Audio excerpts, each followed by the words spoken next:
তুমি কনসেপ্টে কি করবা? রাখতাম না ঘরের ভিতরে, কোরআন রাখতাম না। তুমি কি কইতাছো? কি কইতাছো? এটা উল্টা পাল্টা। তুমি কই যাও? কই যাই এটা তো কইতাম না। কোরআন নিয়ে কই যাও? তো মাদার কে বসকে আমি জানি, কিন্তু কইতাম না। কই থেকে কালো জাদু হয়, কালো জাদু করে সব জানি আমি। তো রাখতাম না। আমরা খালি একটা বিষয় দুর্বল, সৎ মানুষ ভালো মানুষের কাছে। শোন, তোর মারে আমি কারো জাদু করে পাগল বানাইছি, তোর বোনের পতিতালয়ে পাঠিয়েছি। দুইটা গরু আর একটা ছাগল। মানে বুঝি নাই। তোর বউ এসে আমারে দিয়ে গেছে, তোর মারে পাগল বানানোর আর তোর বোনের পতিতালয়ে পাঠানোর। মিলছে মিলছে মিলছে, তোর কথা আর ওনার কথা, দুজনের কথা মিলে গেছে। এই বই তো আমরা দুজন তো এক। মানে কি বুঝলি?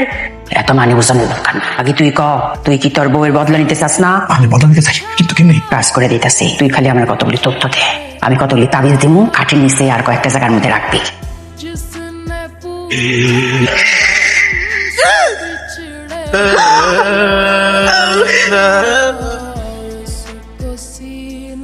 আমার মার উপর আল্লাহর অভিশাপ পড়ছে, আমার বোনের উপর আল্লাহর অভিশাপ পড়ছে। আমি কি জানছিলাম আমার মা আর বোনের কালো জাদু করছে? আমি তো জানতেই পারতাম না।